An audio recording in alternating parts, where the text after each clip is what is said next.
राधे गुरुजी। जी। हम अपने घर से आए बिहार से। हाँ, तो आप अपने घर से आई होंगी कोई दूसरे के घर से थोड़ी आई होंगी। बताओ। अब घर नहीं जाना है? घर नहीं जाना है। क्यों?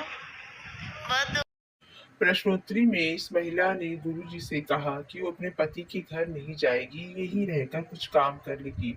उसकी शादी एक छोटी सी उम्र में हो गई थी उसके जीजा की गलती की वजह से। दोस्तों, गुरुजी ने इस महिला को क्या समझाया, आइए जान लेते हैं वीडियो में। दुख मिलता है। कौन देता है दुख? पति देता है। कहाँ पति? मैनपुरी।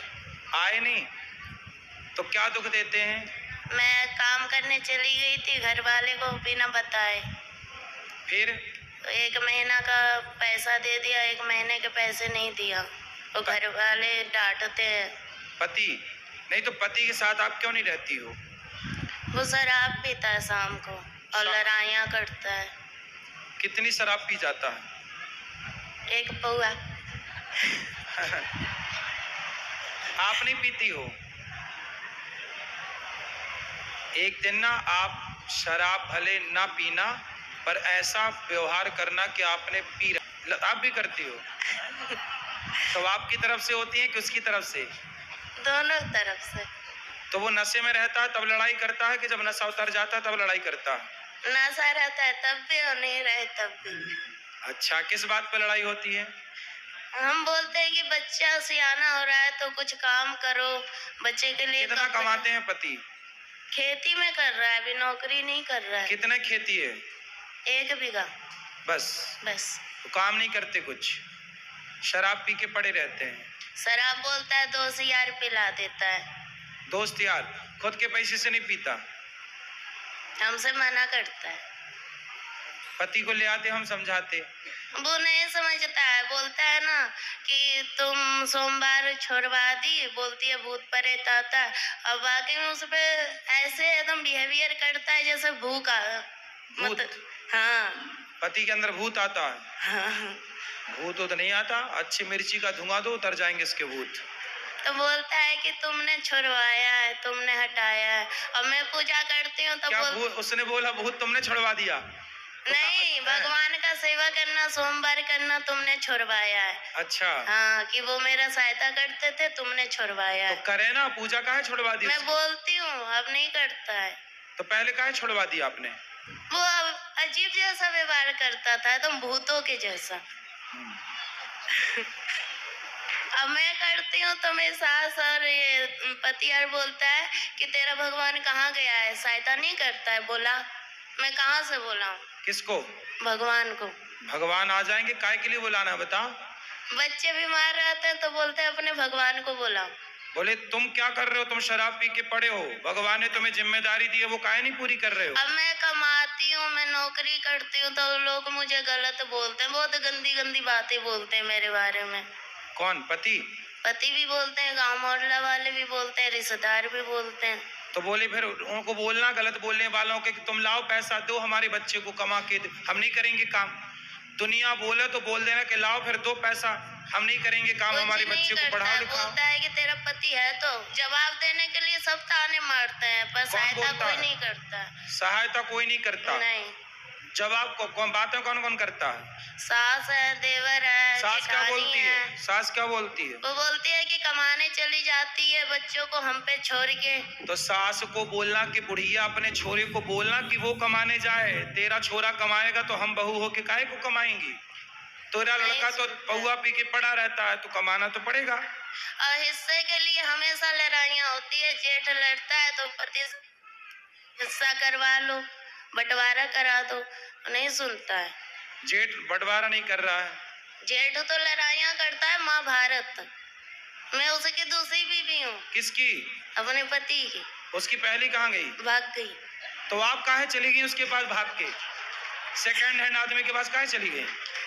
मेरी माँ ने तो मना की थी, 14 साल की उम्र में ही शादी हो गया। अच्छा, तुम्हारी 14 साल की उम्र में शादी कर दी? बिहार है मेरा घर। तो बिहार में 14 साल में शादियां हो जाती है? नहीं। अभी कितने साल की हो? 25 की। 25? तो 14 साल से आप हो तो आपकी माँ ने उसके साथ शादी कर दी जिसकी ऑलरेडी पहले हो चुकी थी। माँ ने मना की थी, जीजा ने कराया। अरे जीजा बड़ा दुष्ट है तुम्हारा जीजा, तुम्हारी जिंदगी खराब करा दिया। बहुत कभी कभी मन हुआ ना मरने के लिए, बहुत सारी दवाइयाँ खाई, बहुत कुछ किया, पर मोती नहीं आता है। अरे मिलावट है आजकल दवाइयों में, जहर में भी मिलावट है, आदमी जहर खा के मर ही नहीं रहा है। सब मिलावट चल रही है। गुरुजी पैसे मिलेंगे कि नहीं मेरे मेहनत के? क्यों नहीं, कौन खा गया आपके पैसे? एजेंसी वाली बोलती है कि मालिक देगा, और मालिक बोलता है कि एजेंसी वाली के पास जाओ। तो आपने जब पैसे कितने रुपये महीने में काम करती हो? 22,000 में किए थे। क्या काम था? बेबी को देखते थे, जैसे छोटा बच्चा था ना, तो उसका मतलब खिलाना पिलाना। अरे तो उनको बोलो जिसका काम किया भैया पैसा तो दो। नहीं फ्री में दे काम रही कराओगे? है, बोल रही है कि तुमने साइन की है, तुम्हारा निशान है, मैं चाहूँ तो जो कुछ करवा सकती हूँ, लड़की नहीं आएगी काम नहीं करेगी, तो मेरे तो 35,000 रुपया मारे जाए। चलो अब उसको समझाओ भाई, काम करो, पति को समझाओ शराब ना पिए, ठीक ठीक। गुरुजी हम घर नहीं जाना चाहते हैं। फिर कहाँ रहोगी? हम आपके पास रहेंगे। अरे ये वृद्धाश्रम है, वो यहाँ वृद्ध हमारे माएँ बच्चे- रहती हैं। हमको काम दिला दीजिए, हम काम करेंगे। अरे तुम्हारा पति आके यहाँ लड़ेगा। और ना आप सुधार देना। अरे दुष्टों को हम क्या सुधारें? मैं अपन आप घर जाओ बेटा, अपने पति के साथ रहो, यदि आप रहोगी तो वो तीसरी की व्यवस्था कर लेगा। एक भाग गई तुम भी चली जाओगी, वो तीसरी की और खराब करेगा जिंदगी। बात कर रहा है? 3 बच्चे हैं किसके? मेरे। अरे तो तीन बच्चे कहाँ हैं? 2 घर पे है, 1 मेरे पास है। तो 2 अभी घर पे हैं। तो आप भाग जाओगी तो वो तीसरा ब्याह ना कर लेगा। हम कहाँ भागेंगे, हम तो कमाएंगे खाएंगे। अरे आप तो यहाँ कमाओगी खाओगी, वो वहाँ थोड़ी कर रहेगा। लेने दो, मुझे वो नहीं कितने चाहिए। साल वो का है? जाएंगे फिर वो मारेगा, फिर कितने- दारू पिएगा। कितने साल के पति? अच्छा मेरे से उम्र में ज्यादा है। कितने साल का? 40 का, 50 का, 70 का कि 20 का? वही 40 का होगा, बुढ़ा लगता है। तो बुढ़ा से शादी काहे कर लिया आपने? हैं? बुढ़े से ब्याह क्या कर लिया? हो गया, तब समझ ही नहीं थी। जीजा ने आपके साथ दगा किया है, विश्वासघात। बहुत सौतेला जीजा था। जीजा भी सौतेला? अरे ये सब कौन सी कहानी लेके आई हो? जीजा सौतेला कहाँ से हो गया? पहली माँ का। पहली माँ का? तुम्हारी माँ भी 2 है? अरे सब 2-2 का कॉन्सेप्ट लेके चल रही हो। एक से वाले 2। जीजा सौतेला, माँ सौतेली, पति सौतेला। सब क्या है सब? तो आपकी माँ भी 2 है? पहली वाली मर गई, मेरी माँ है। हाँ, और ये जो दूसरी है जिंदा ये वो? मेरी है। ये आपकी है? हाँ। तो जो मर गई वो किसकी थी? वो उसकी है, किसकी? सौतेले जीजा की सास। अच्छा, तो जो आपकी जिंदा है माँ, हाँ। वो बढ़िया है? वो भी अपने आप से मतलब रहती है। तो जब आपका ब्याह हुआ था तब आपकी माँ ने नहीं देखा था आपके होने वाले उसने पति? तो मेरे को बहुत पीटा। माँ ने? हाँ। क्यों? तो शादी मत कर। तो फिर आपने काहे किया जब मना कर रही थी? पता नहीं, मती मार गई थी। तो आप 14 साल की उम्र में जिद करने लग गई कि मुझे करना है शादी। हाँ। तुम भी कम हो क्या? माँ कमाने भेज देती थी इसलिए। अच्छा, माँ कमाने भेज देती थी 14 साल में? तो नहीं, भाई बहन छोटा था ना, हाँ। तो इसलिए माँ का हाथ बटाने के लिए काम करती थी। 14 साल की उम्र में? हाँ। तो आपको लगा कि शादी हो जाएगी तो काम नहीं करना पड़ेगा। रानी बन के रहूंगी इसलिए। पर दिल के अरमा आंसुओं में बह गए। हाँ। तो बुढ़े से काहे कर लिया, ये समस्या है। पता नहीं। चलो अब हम क्या सेवा करें ये बताओ। हमको यहीं रख लो, कोई काम दे दो, मेरे बच्चे को आप स्कूल में डाल दो, आपका जो स्कूल है उसमें, हम काम कर लेंगे। पर अभी पति के साथ रहना आप? नहीं नहीं, पति के पास नहीं जाना, पति बहुत भयंकर है। तो तुम मुझसे ज्यादा भयंकर हो जाओ। तो अब तो आखिरी- बुढ़ा हो ही गया, तुम भयंकर रहो ना, उस पे हावी हो जाओ। अब आखिरी पर गुरुजी आपके चरणों में आई हूँ। आप अगर है तो है, नहीं तो फिर खत्म कर दूंगी अपने आप को।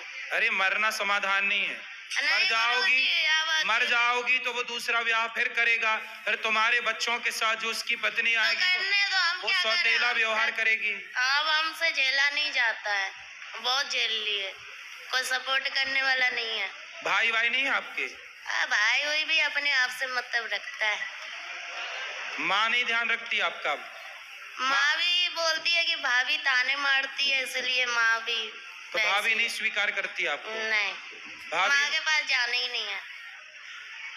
और वो ससुर ताने मारती है, अपनी मर्जी से की है। कौन? माँ। माँ।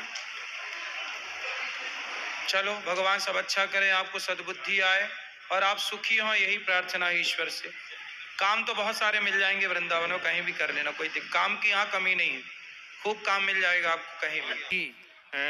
1 महीने कोमा में था, उसके बाद 1 साल याददाश्त नहीं थी जी। उसके बाद जो वाइफ थी आज भी अपने मायके में है और बाय डिफॉल्ट वो झांसी से है। आपने अभी बोला था महिलाओं के लिए झांसी की रानी बनो, हाँ। तो वो जब से मैं एक्सीडेंट मतलब पेशेंट हुआ, याददाश्त चली गई, डॉक्टर ने डिस्चार्ज टाइम बोला कि शायद पागल भी हो सकता अब है। आपकी याददाश्त आ गई, बराबर है अब आप बिल्कुल स्वस्थ हैं। सर, तो बराबर। पत्नी आपको तब छोड़ के चली गई जब आप बीमार थे? अस्पताल टाइम तो थी, डिस्चार्ज के बाद। अच्छा, उसे कंफर्म हो गया कभी ये पागल हो जाएगा? हाँ, डॉक्टर डिस्चार्ज के टाइम बोलता है कि मानसिक स्थिति कभी भी बच्चा गड़बड़- है आपका? बच्चा एक बिटिया है 6 साल की और उससे नहीं, अब अच्छे हो गए तो अब आपने फोन नहीं लगाया कि मैं अच्छा हो गया आ जाओ? समथिंग 6 महीने पहले गया था उनके घर। ठीक है। उनकी माँ का कहना था कि जब से तुमसे शादी हुई है तब से हम लोग का जीवन बर्बाद हो गया है, हमारी अच्छा। बिटिया का। तो अब उसकी माँ किससे शादी करना चाहेगी अपनी बेटी की? पता नहीं गुरुजी। तो अभी हो गई उसकी शादी की नहीं? नहीं, वो जॉब करती है, लाइब्रेरियन है और एमलिप बीलिप में गोल्ड मेडलिस्ट है। और ये भी बड़ी हिम्मत नहीं कर पा रहा था मैं उस बारे में पूछूं ना पूछूं। तो आपकी पत्नी से आपकी बात हुई? वो चलो सास क्या कह रही है वो तो अलग मैटर है, पत्नी क्या कह रही है? उनकी भी माँ है, बेटी भी माँ की माँ है सुनाने में। अच्छा, मतलब आपकी पत्नी वो आपकी बात सुनने को तैयार नहीं है? बिटिया से बात करने की कई बार सोचा, लेकिन 6 महीने से मैंने कॉल भी नहीं किया कि बिटिया से बात करने के कारण माँ और बेटी कई प्रकार की बातें करती हैं। ये पैसे भेजो, दिक्कत जा रही है, ये हो रही वो हो रही है। कौन सास फोन लगाती है कि पैसे भेजो? नहीं, बेटी, वाइफ। आपकी पत्नी जी वो फोन लगाती है कि पैसे भेजो? जी। अभी 6 महीने से कोई कॉल नहीं आ रहा है। अभी मुश्किल से 1 हफ्ते पहले आया था, वो भी पेमेंट के लिए, पैसे के लिए। तो पैसे दिए आपने? नहीं सर, 6 महीने से तो मैं कसम खाई है कि ससुराल नहीं जाऊंगा अच्छा, कभी जीवन में। चलो ससुराल नहीं जाओगे, सही है, पर पत्नी को तो ले आओ, जैसे ले आना हम समझाएंगे। देखो पत्नियां कैसी होती, बेचारा पति बीमार पड़ा तो पत्नी भाग गई। इसलिए कहा कि पत्नी को लिखा है शास्त्रों ने कि धीरज धर्म मित्र अरुनारी आपतकाल परखिए चारी। पत्नी की परीक्षा धैर्य पत्नी की परीक्षा कब होती है? आपतकाल। देखो पत्नी पर विपत्ति आई, तब पति पर विपत्ति आई तो पत्नी भाग गई। मतलब समझ लो कि ये पत्नी स्वास्थ्य के लिए सही नहीं। सर पत्नी बस नहीं, एक बात और मैं खानदान के बारे में बोलना चाहूंगा। किसके खानदान? मैं अपने बताओ। सॉरी। हाँ। बड़े भैया फिशरीज इंस्पेक्टर हैं, भाभी गवर्नमेंट टीचर हैं और किसी भी चाचा किसी भी भाई ने 2 रुपए का सपोर्ट नहीं किया था। अगर फ्रेंड सर्कल नहीं होता तो शायद आज मैदान नहीं होता। अच्छा है, दोस्त अच्छे हैं मतलब आपके। दोस्त और इधर से जो विधायक हैं अजय बिश्नोई जी, हाँ। उनका बहुत बड़ा सपोर्ट था। हमारे वाह। जैसे लखन गंगोरिया जी हैं, उनका बहुत बड़ा। बिजुआ से राजेश पटेल, विवेक पटेल हैं। चिंता ना करो, पत्नी को समझ में आएगी, थोड़ा लेट आ रही है लेकिन आएगी। अच्छा, पत्नी आएगी तो आप स्वीकार करोगे? मैं आज भी तैयार, लेकिन इधर दिमाग से और दिमाग में जंग लग चुका है। अब पता नहीं सर, जंगी है और क्या है, यही बोलूंगा। बिल्कुल खराब है दिमाग और क्या। पति को छोड़ने वाली स्त्री अच्छी थोड़ी कहलाती है। सर अब वो फिलहाल कॉलेज में लाइब्रेरियन है कि उधर झांसी में। अरे कुछ और भी हो। नहीं, उनको अब जॉब करने की पड़ी है। जब मैं बिस्तर में था, ढंग से बोल नहीं पाता था, तब उनको जॉब करने की पड़ी थी। भाई उसे चिंता हुई होगी कि भाई अब कैसे गुजारा होगा, 2 पैसे तो सबको चाहिए, इसी भाव से किया हो। कोई बात नहीं, तालमेल बनाओ और प्रेम से रहो, झगड़ा बिल्कुल ना आगे बढ़ाओ। गुरु जी, पत्नी को समझाओ। हम तो यही निवेदन करेंगे, पत्नी इनकी आ जाएं जल्दी और अपने पति के साथ प्रेम पूर्वक रहें। राधे राधे गुरुजी। जी। गुरुजी, पहले तो मैं आज आपके दर्शन पाके धन्य धन्य हो गई। आज तो ठाकुर जी बांके बिहारी जी ने भी इतने खुले दर्शन दिए और बस मन में एक ही था कि आपके दर्शन कर लूं। और आज तो जैसे ही अंदर एंटर हुई, आप साक्षात दिखे तो मेरी तो आंखें खुली की खुली रह गई और ऐसा लगा कि भगवान जी आज तो कुछ और भी मांग लेती तो सच में गुरुजी मैं बता नहीं सकती। मैं आपको देख के, लाइव देख के कितने खुश हूँ, क्योंकि मैं हमेशा टीवी पे या फोन पे ही आपको देखती थी। आज मैंने आपको लाइव देखा, मेरी जिंदगी तो धन्य होगी। गुरुजी, मैं आपसे आशीर्वाद चाहती हूँ अपने लिए, अपने परिवार के लिए, बच्चों के लिए और समस्त विश्व के लिए। जैसे गुरुजी आप हमारे देश को अखंड भारत बनाना चाहते हैं और प्रचार प्रसार कर रहे हैं सनातन धर्म का, वो मुझे बहुत अच्छा लगता है कि आप हमारे सनातन धर्म को इतना बढ़ावा दे रहे हैं। और जैसे कि अभी सबने जो भी क्वेश्चन पुट किए सारे मेरे ही थे, मुझे लगा मेरे क्वेश्चंस के आंसर आप दे ही रहे हो, पता नहीं अब मुझे लग रहा है कि इतने आंसर तो मुझे मिल ही गए। अब मैं बस यही चाहती हूँ कि आपके माध्यम से ना एक छोटी सी हमारी सरकार से अपील की जाए। जैसे कि अभी अटैक हुआ है, मैं अपने बच्चों को बिल्कुल भी फॉरेन कंट्री नहीं भेजना चाहती, सिर्फ यही देख के कि हमारे देश में ये कैसे आतंकवाद बढ़ी जा रहा है और कैसे लोग मार देते हैं हिंदू मुसलमान पूछ के। तो बस गुरुजी एक यही चिंता खाती है, वरना मैं अपने बच्चों को कभी भी विदेश नहीं भेजना चाहती। मुझे आप लगता है अपने कि मेरा बच्चों को- भारत सबसे प्यारा है, वृंदावन धाम सबसे प्यारा है, हमारा कल्चर सबसे प्यारा है। मतलब मैं अपने देश की, आपकी, राधा रानी नाम की, वृंदावन धाम की दीवानी हूँ।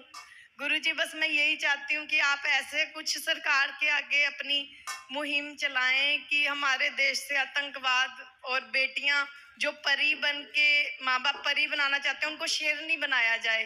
बस सही। गुरुजी इतना ही कहना चाहती हूँ। ये राधे बात राधे। बढ़िया कही आपने कि बाप अपनी बेटी को परी बनाता, उससे बढ़िया शेरनी बनाए, झांसी की रानी बनाए। हाँ जी गुरुजी। सही है। अब मोदी जी को बिना देर लगाए ना सीधा पाकिस्तान को भारत में मिला लेना चाहिए, यही समाधान है। हाँ जी गुरुजी। पीओके तुरंत कब्जा कर लेना चाहिए, पूरा भारत अखंड, पाकिस्तान पूरा। यही उनकी सजा है, यही उनका दंड है। जी। राधे राधे महाराज जी। हाँ जी। मैं मुंबई में रहता हूँ। लॉकडाउन से आपको मैं काफी सुनता हूँ। लॉकडाउन में मेरा दुकान था, वो बंद हो गया किसी कारणवश से। तो अभी मेरा ये प्रश्न है कि मैं अपने पत्नी को भी देखता हूँ, बच्चे को देखता हूँ, मैं अपना भी देखता हूँ। तो ऐसे बाल दिखते मुझे बार बार यही आता है कि तू अभी जल्दी मर जाएगा, अभी तेरा बुढ़ापा आ जाएगा। तो मैं ये सोच के ज्यादा परेशान हूँ। मैं चाहता हूँ कि यहाँ कैसे भी कुछ भी करना पड़े, मैं करूँ यहाँ, लेकिन यहीं रहूँ, यहाँ से न तो जाऊँ। आप बुढ़े हो गए ऐसा आप सोचते हैं? जी नहीं, सोचता नहीं हूँ। हाँ। जैसे मुझे लगता है कि बाल पकड़े तो अब तो मेरा एज तो बढ़ रहा है। आपके बाल पकने लग गए? जी तो अभी क्या दिक्कत है? अभी तो बहुत टाइम लगेगा पूरे बाल पकने नहीं, मुझे ऐसा लगता है ना गुरुजी कि यहाँ रहूंगा अगर तो मेरी यहाँ बाल नहीं पकेंगे? नहीं, बाल से मुझे कोई बाल पकने से कोई ये नहीं है। मुझे प्रश्न ये है कि अगर यहाँ मैं रहा, अगर मेरी मृत्यु हो भी गई तो कम से कम मुझे यहाँ धाम की कृपा तो मिलेगी। ऐसा भी ना सोचो, अभी अपना कर्तव्य पूरा करो। आप अभी एक पिता हो, एक पति हो, आप अपने कर्तव्य पूरे करो।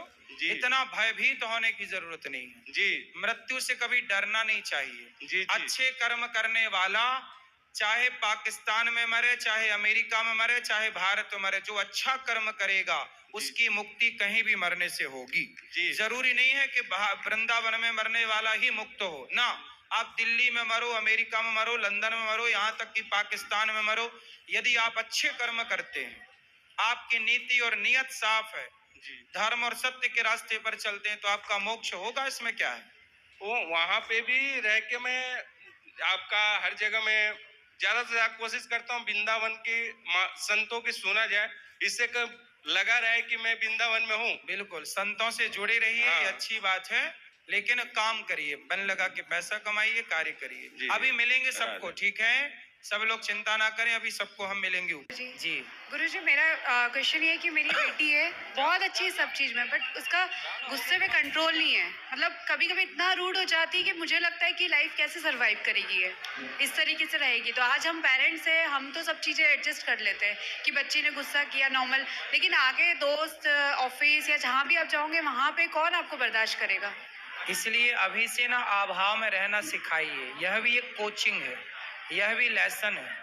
अभाव, जो मांगा जाए वो बिल्कुल नहीं लाना, जो जिद है उसे पूरी बिल्कुल नहीं करना, क्योंकि जिद पूरी करना मतलब बच्चों को अपाहिज बनाना है। यदि आपने हर जिद पूरी की तो आपके बच्चे क्या बन जाएंगे? अपाहिज। वो अपने को खड़ा नहीं कर पाएंगे। इसलिए अभाव, हम लोग अपने जीवन में ना अभाव में रहे। और बस ये इतना इसको मतलब ऐसा कुछ बताइए कि थोड़ा गुस्से पे कंट्रोल करे, मतलब बहुत रूड हो जाती है एकदम गुस्से में, इसको समझ ही नहीं आता है क्या बोल रही है।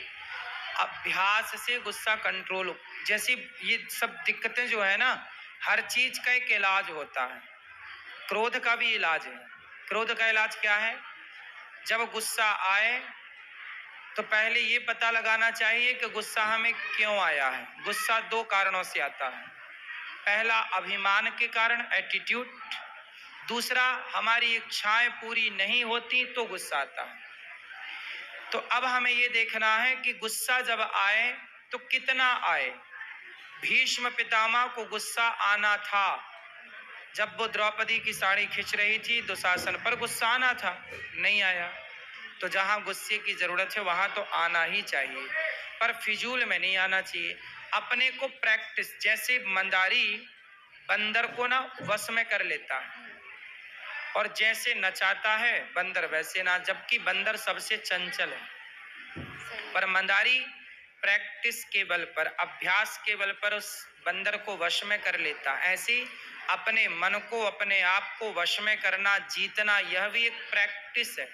मैं सिखाती हूँ इसको गुरुजी की इस तरीके से। कई बार कुछ चीज ऐसी होती है जो आप बहुत इजीली प्यार से बोल के करवा सकते हो, वहीं आप गुस्सा करोगे तो कोई करता हुआ काम भी नहीं करेगा आपका।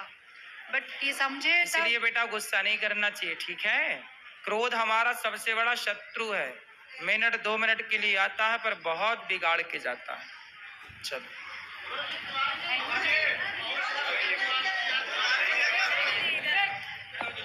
राधे राधे गुरुदेव। गुरुदेव, मेरा ये प्रश्न है कि वो लड़कियां शालिग्राम की पूजा क्यों नहीं कर सकती?